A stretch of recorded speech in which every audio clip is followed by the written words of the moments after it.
This is no longer a test. Let's go. We live. Friday, December 7th. Super pause. Yeah, I gotta leave that alone. It becomes like it's just habitual. It's just habitual, right? Someone, Carlos, is it, I always, yo, what up? Maka, is it Maka? So I don't want to mispronounce. I'm such a bad, you guys know I butcher NBA names all the time, but my guy always shout me out on Twitter. I see y'all. Can you guys hear me good?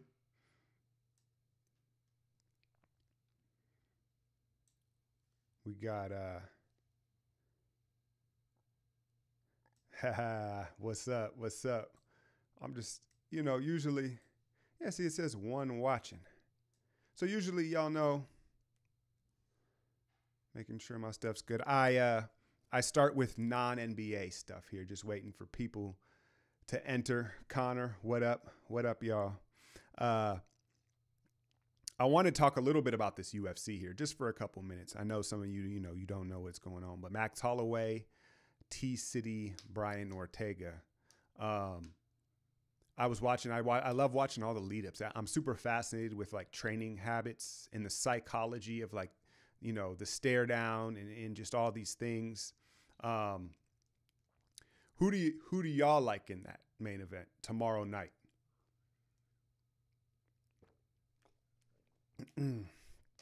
Because for me, the way I see it is Max Holloway is just a different type of breed, man. And I don't know if you follow UFC, but he had this health thing where he tried to make weight too fast. But if Holloway is healthy, I think he's been in so many big fights. I think his motor and his will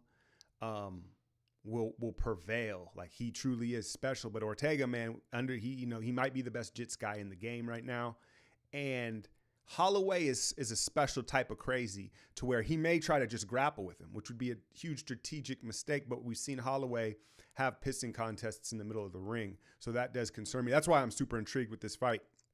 But anyway, what up, y'all? We got a couple people in here. What's good?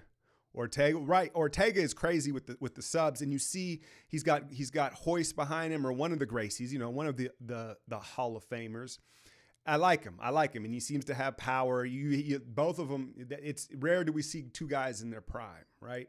But Holloway is like a special type of crazy. Like, he was, I don't know if you caught the embedded or the vlog. He was snowboarding in Canada like a couple days ago. Now you say, okay, big deal. But I don't know if you follow the history of injuries in the UFC. Dana couldn't have been too pleased about that. But he, like I said, he's just fearless. He was trying to fight Khabib on like 5 days notice. And he's just crazy. So I'm looking forward to that. I'm looking forward to that fight. I don't know what the word is. Is Draymond a game? The rumor is late now is Draymond is questionable. He's trying to make a push hard to play for this game. And I had that in the back of my mind. I woke up this morning and I was thinking like, yo, it would be cool to unleash him on the Bucks, right? And then Kerr said, what did Kerr say? Well, if I had to go with my gut, they're going to save him a couple more days because they don't play again until Monday. So he's getting another, 48 hours of rest. But, right, Carlos, and back to the snow, right? I'm the thing with snowboarding. I know I jump all over the place, but I was talking about Holloway being just a nut snowboarding the week of the fight. Is the problem with snowboarding is if you have good balance and coordination, like you're somewhat athletic, you can immediately mob hella fast, right? And then you figure out like, oh, like you get to the bottom of the drop or whatever, and you realize, oh, I got to steer, I got to like watch out for little kids and shit, and then you realize like you can go super fast and hit jumps right away, and so it becomes dangerous. Okay, so they're ruling Draymond out. Okay, thanks, Aaron. What up, Mage? He said he's ruling him out. Double A said so. So I don't know, man. I think I've got a couple takes on this. I guess my main X factors, if you will, are McKinney and Jerebko. I think it was super important for McKinney to get one under his wing in Cleveland the other night, and he looks bouncy, man. He looks bouncy, so he seems like you don't make it the way he's made it to the Warriors without being kind of like strong-willed and strong-minded. So I think McKinney, we could use his athleticism in corner three balls for sure. Jerebko needs to continue.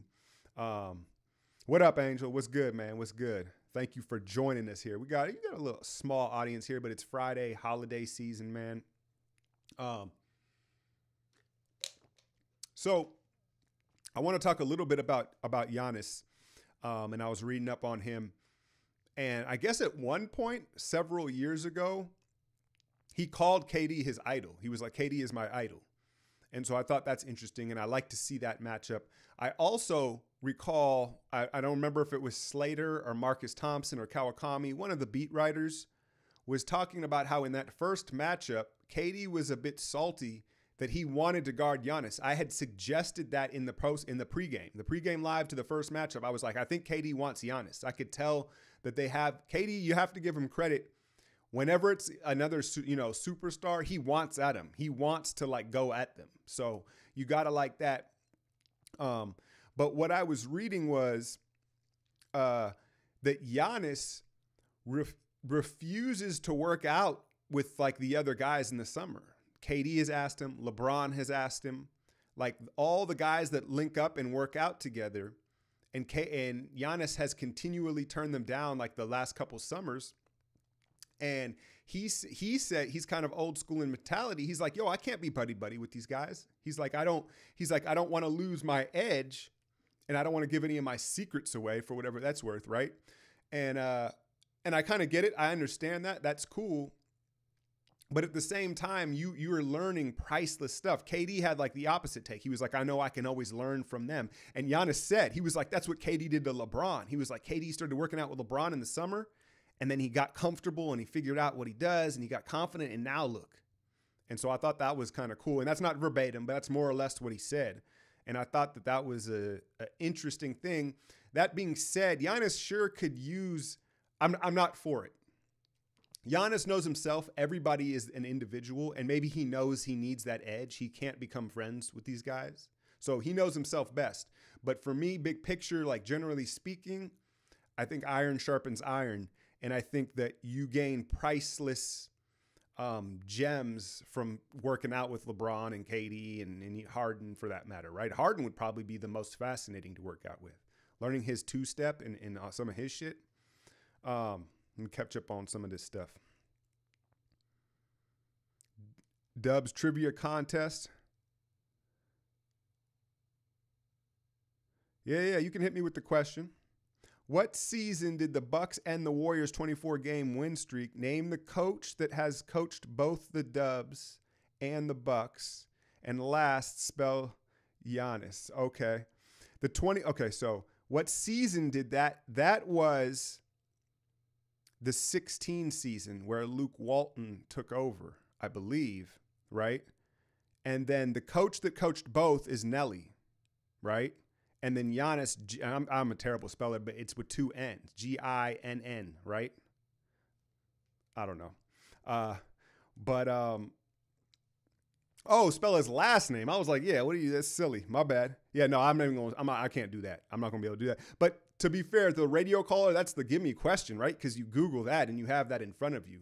Antec, it's got some K's and all sorts of shit.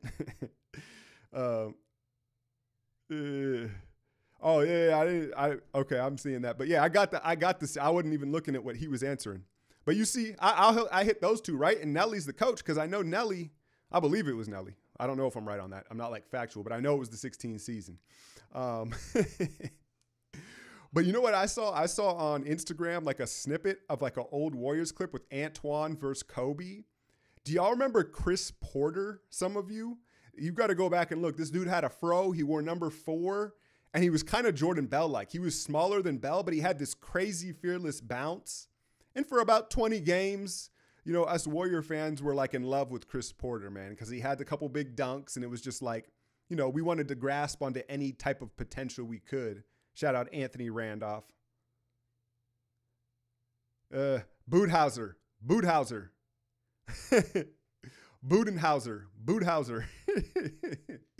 Man. To be fair, Bill Simmons has the same problem. If y'all listen to his pod, he'd be doing the same shit. Not that it makes it any better. But I talked about Giannis and his edge that he wants to maintain. While I don't necessarily agree with that, I think it's refreshing just considering that I know all I can speak of is for myself. I know myself. I don't need that edge with a guy. I think that if I hung out and I knew him, I think I would play better against him. But for Giannis, maybe he needs that, right? And I think that there are a lot more guys in the league that it would behoove them to take that approach. I don't know. I can't think of an example off top, but there's got to be, right? There's got to be guys that think about it that are off and on, like a Drummond. What if an Andre Drummond took that approach of like, none of y'all are my friends, I hate y'all type of thing. They said Dre's not going to play. I don't know. I'm not like up live on it. Yeah, there you go. Okay. Wasn't the Atlanta game every time KD... Yeah, they were trading Draymond. They were chanting that. I caught that later on social media. Draymond hates you during that. And then you heard he did another shut up and watch the game thing because dudes are talking wild crazy to KD, man. It is, I don't blame him for that, honestly. And it's interesting. I don't know if you guys caught, I did a kind of an old school That NBA Life with James today. And we talked about the KD thing in LeBron and who knows, man, who knows? I thought, did you see Chris Bouchard? Chris Broussard was like, Bobby Boucher was like, it comes out of envy. It comes out of envy and spite. KD is jealous of LeBron. And here's the thing. I like Chris Broussard. He is probably my favorite mainstream NBA analyst. But he kind of gets a pass because we have to remember this dude is from like Akron. Like he's from Ohio. So when he comes down and he's like the say all be all on FS1 about LeBron and his legacy, the dude is from Akron. So I feel like that kind of like disqualifies, bro. I don't know. That's just me. Yeah, no, I agree. I agree. He said the tone of it was like, shut up. I agree. And that's why the NBA didn't make a thing of it. Right. But people, my point is that it's not going to stop. He's going to continue to be tested. They had the camera on him, right? He handled it well. And he did it like in a tone that made it playful, but they were trying to elicit most likely a venomous response from Durant. So KD's leaving. I don't know, man. The worst chant I heard this year was Fultz, I think, in Brooklyn, and they were just like Jason Tatum, and that was rough. That was brutal. So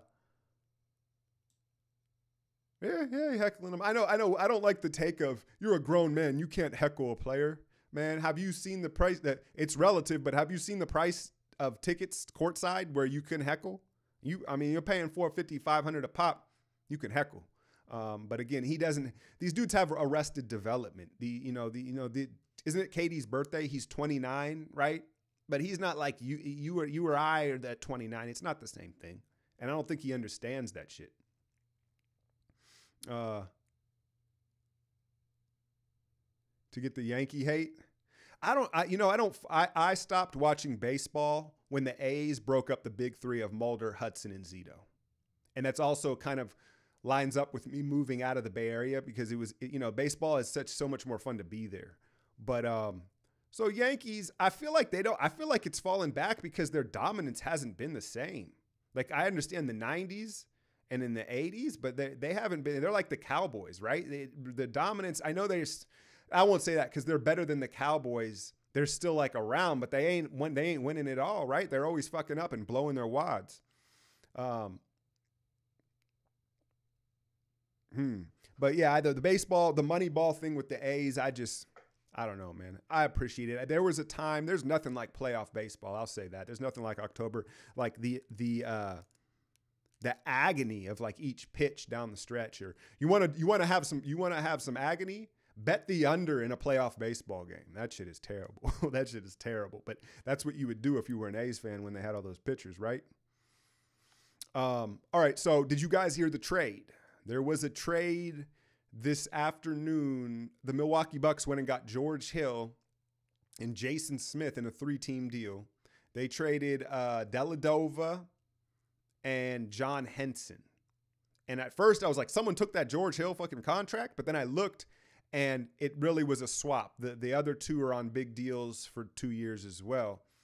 And I don't know if y'all are aware of this. I'm sure most of you saw Mario Hezonja yam on, well, he didn't really yam on Giannis, but he gave him the AI treatment. He yammed, stepped over a fallen Giannis in New York Saturday night. And they ended up losing that game in overtime. And Chris Middleton was benched for the fourth quarter and overtime for the second time this season. And so Mike Budenholzer is, he's trying to, and he's kind of acknowledging it. He's using him as his whipping boy kind of. But the Bucks, and I've brought this up in their strategy, right, of their bigs don't show and they contest from behind. Now the numbers are starting to pan out where they're giving up the most 3-pointers against opponents, like out of their percentage of shots. So they're giving up a lot of threes, basically. And I had brought up, is it sustainable for their guards to maintain fighting over screens all season long? We just don't see that anymore. And it's starting to show already here, like game 25.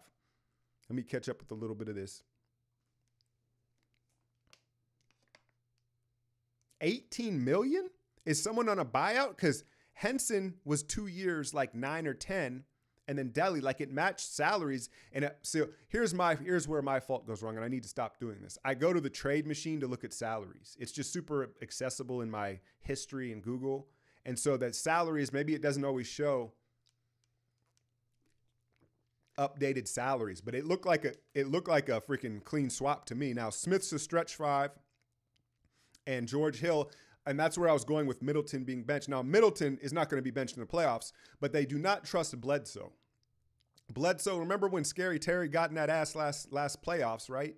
And he just kind of choked it up. So Bledsoe's not a reliable playoff point guard. So they wanted George Hill, who I don't know if you can claim he's any more reliable than Bledsoe. Clay will have to show up. Yeah. I think it's going to be a 3-point shootout. Now, I've been digging, you guys know I'm not a numbers dude, but I've been digging a little more into the numbers to kind of find more trends, not necessarily use the numbers, but see what the numbers show me and then figure out why that is. But Clay is averaging 12 points a game against this Bucks team the last like 3 seasons. Albeit they've played twice a year. So you're looking at 4 or 5 games, maybe 6. Clay struggles with their length. That's point blank because Middleton's super long. Giannis, obviously. Clay struggles with longer athletic teams that can close out on his shots. It's no secret. I think Jerebko and McKinney are going to have to both have 2 threes. I'll say that. I had a couple more notes on this. What was crazy in my one, and again, the stat thing, but Brook Lopez is second in offensive rating in the NBA right now. That's how good the Bucks offense is. Now, obviously, like the numbers are, the numbers lie, right? But it's just showing you it's that 5-out Bucks offensive system. And that's why I wouldn't mind Jerebko at the 5, like in this matchup, because Lopez, I have yet to see them, when you put a smaller guy on Lopez in this matchup, I've seen the Bucks like 10 times maybe. I have yet to see them say, okay, you're going to put a smaller guy on him, we're going to put him in the post. He just still stays out on the 3-point line. So, I think they could get away with Jerebko at the 5. Obviously, Looney's going to hold it down like to start. Oh, that's what's up, Terrell. That's what's up. I appreciate y'all being here. We got what, like 40 people in here, 39. That's what's up. But Howard, let me ask you guys this. I just ramble and talk. And again, that pod today, I gotta let James talk a little more, man. I gotta let him talk. I just fucking that. But yeah. But so what are your guys? I think the line last I checked this morning, it was Bucks were favored by 1 point. What are y'all's feelings? Like, do you feel confident in a win tonight? Do you feel I think it was someone earlier, it was like, I feel a whooping coming on. That's the pessimist. I feel you. I'm that way as well. But are y'all feeling confident?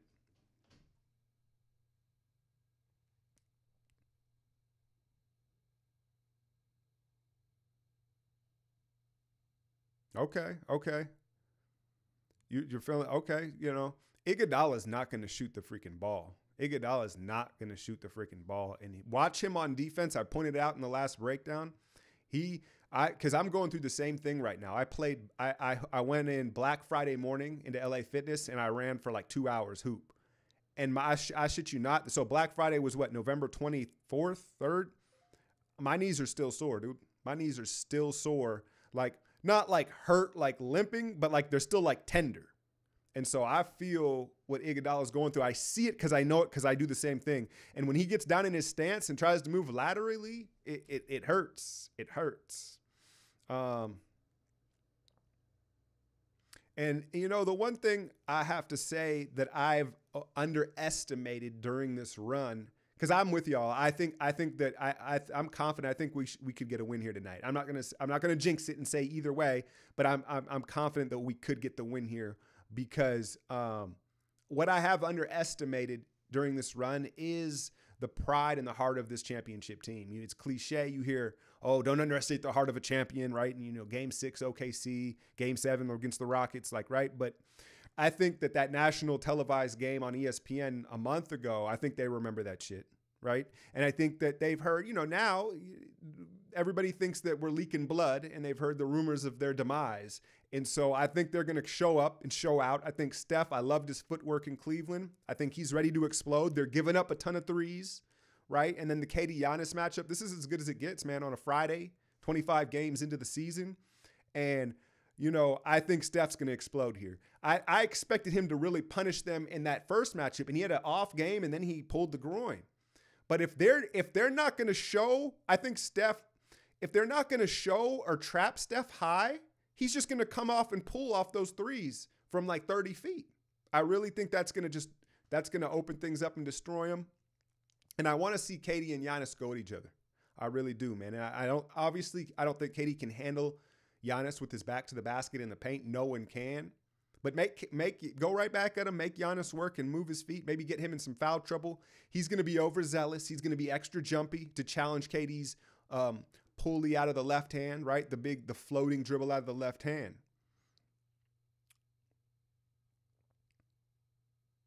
That's what's up, Julian. That's what's up, man. Okay. Yeah. Y'all a little, what do we got? We got about 10 minutes. I appreciate you checking it in. And then you guys know that it'll stay up after too. It'll stay up after. Focus on defense and low turnovers. Warriors win. Right. The turnover thing, that is, again, it's no secret, we're always in the turnover leaders. But again, length results in turnovers. Like you look at OKC, I'm willing to guess OKC forces more turnovers than any team in the league at this point. I've never looked at those numbers, but I'm gonna say OKC, I'm gonna say Sacramento, and Milwaukee. And what do they all have in common? Super lanky athletes. And so that goes hand in hand. So I don't know about limiting the turnovers. I'd say win the 3-point. I say win the 3-point battle. I don't have a lot of hope for winning the turnover battle. What do I think Kyrie Irving's shoulder was all about? It was, I don't know, man. I saw the clip. I didn't get a clear look of it because it was with his back to us, more or less, the view of it. But it is disturbing when it's almost more disturbing when you don't see blunt contact or like something that lets you know it's hurt and it's hurt. And so I don't know, man. I don't know. I've been on record a long time saying, and obviously he's been a rival of ours, but I don't think Kyrie is going to have a long shelf life in the NBA.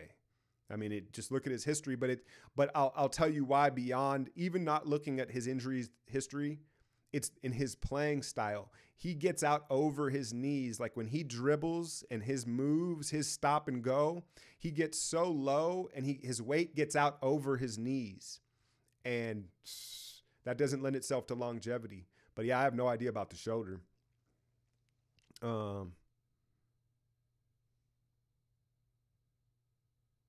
I agree. Yeah. No unforced turnovers. Yeah, right. Like, if it's a bounce pass on a back door, like, yeah, we got to try to make that pass. But if it's just a silly pass to the elbow that's inaccurate and a guy jumps it, those are the ones that you can't live with, right? I agree.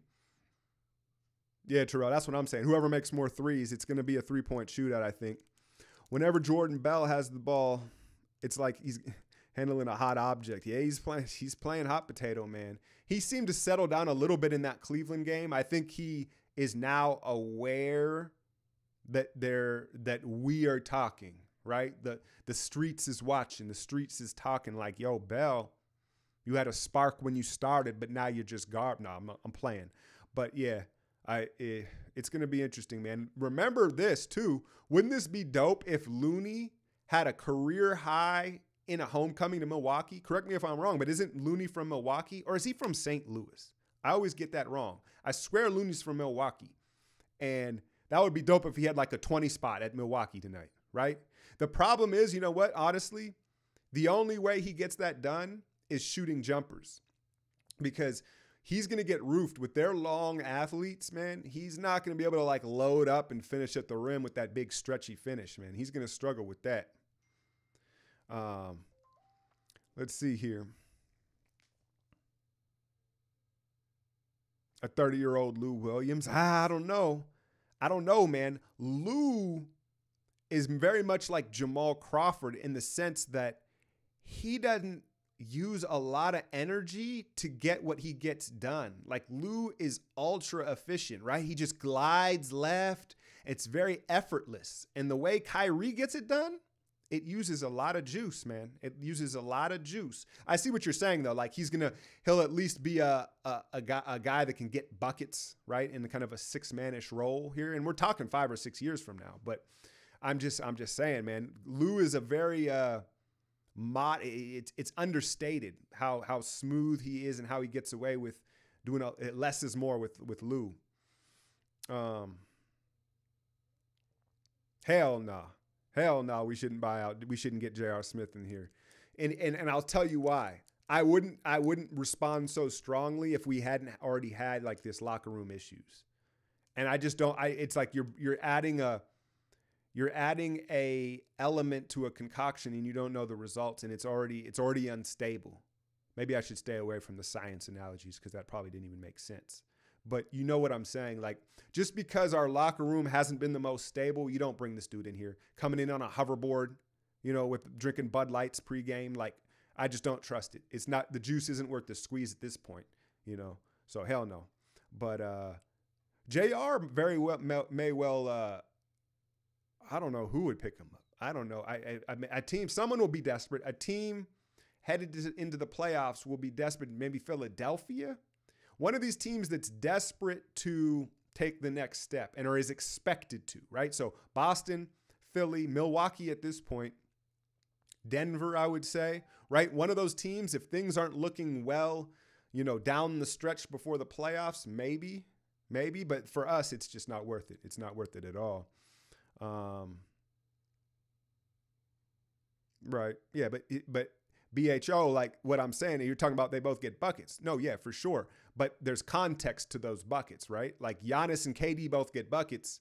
They don't get them nearly the same way. I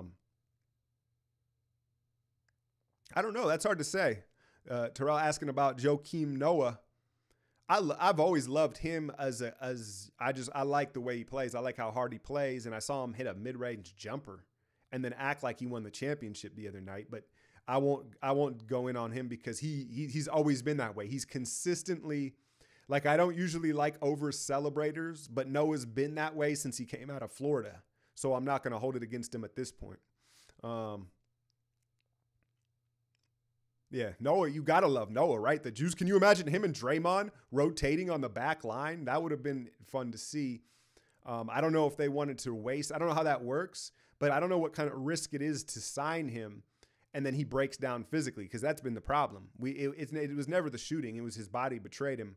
I saw Gobert get ejected.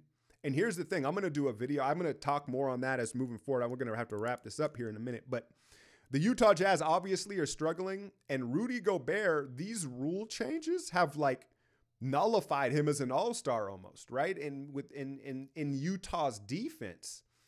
And I'll go into further detail about that. But that tipping point it was an accumulation of the entire season for Rudy Gay. You saw Roz jump back and stuff like that. He could have wetted the blouse at least, Rudy. All right, that's too far. That's too far. Nick Young, no, sir. No, sir. Are you trolling me, Grand? No, sir. Real quick, before I leave here, go listen to Gilbert Arenas' last podcast, No Chill Pod. He has Nick Young on. It's priceless. It's priceless. It's from this week. The refs targeted him. Yeah, it's an accumulation. Max Kellerman's an idiot. These guys, here's what I've learned, and I somewhat sympathize because doing what I do, I understand that ultimately you need views and you need to continue to grow. But I don't watch these guys anymore, any of the main channel guys, with the exception of Colin Cowherd lightly, because it's theatrics. They don't even believe what they're saying. You know what I'm saying? You got Shannon juking and jiving, and the shit's embarrassing. Now, there have guests that come on that are dope, but never do I tune in for a Kellerman take or a Stephen A take or, a Skip take. Never that. It's only for like who they're bringing in, because Max is trolling. Like, these dudes don't believe that. They're very smart, but they basically sold out, and they've had to because of the contracts. They're probably making 10 million a year, 14, 15 million a year. So it is what it is, but I'm not going to listen to it. I can't waste my energy on that. I'm more into the nerd podcast realm of and I'm trying to add a little bit of stats to my stuff, because I don't want to get passed up. I don't care. Even though I don't like it and don't agree with all of it, of the heavy analytics and arguments for that, I'm not going to be ignorant to it just because I don't agree with it. But, Rappaport's off the chain. I fuck with Rappaport. See, I think you and me, we got the same style. And you have to understand, Rappaport's not compromised by the establishment, right? Because he's a private entity, and he probably doesn't need to make any more money, right? So he's just out there just talking the shits, and he's just a true fan. So yeah, I fuck with rap.